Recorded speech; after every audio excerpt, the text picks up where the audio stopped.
November 20. దేవుడెక్కడున్నాడు? మనం మనుషులం కాబట్టి కష్ట సమయాల గుండా వెళ్ళేటప్పుడు మనం ప్రధానంగా మన గురించి ఆలోచించటం సహజం. మనం ఎల్లవేళలా విశ్వాసంతో నడవాలని, జీవిత చిత్రంలో దేవుణ్ణి చూడాలని మనకు మనం గుర్తు చేసుకోవాలి. అవును మరి, ఈ విశ్వమంతా దేవుని ఆధీనంలో ఉంది. అయినను పగటివేళ యెహోవా తన కృప కలుగనాజ్ఞాపించును, రాత్రివేళ ఆయనను గూర్చిన కీర్తనయు, నా జీవదాతయైన దేవుని గూర్చిన ప్రార్థనయు నాకు తోడుగా ఉండును. కీర్తన 42:8.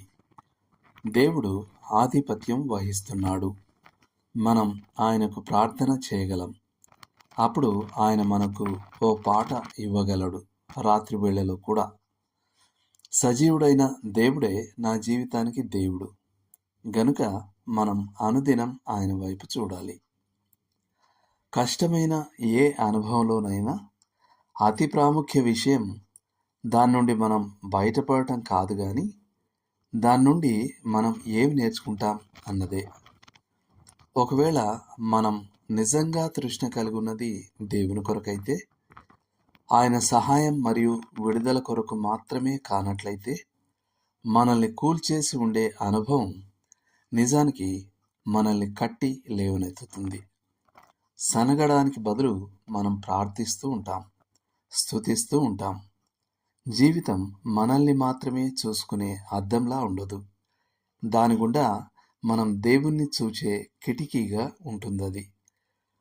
నేటి వచనం: దేవుడు మనకు ఆశ్రయమును దుర్గమునై ఉన్నాడు. ఆపత్కాలంలో ఆయన నమ్ముకొనదగిన సహాయకుడు. కీర్తన 46:1. ఇవి కూడా చదవండి.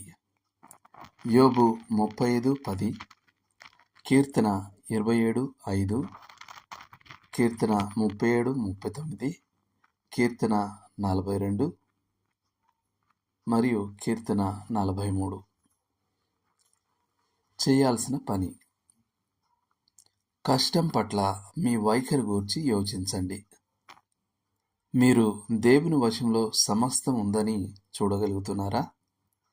మీరెదుర్కొంటున్న అతి కఠిన శ్రమానుభవంపై దృష్టి పెట్టండి.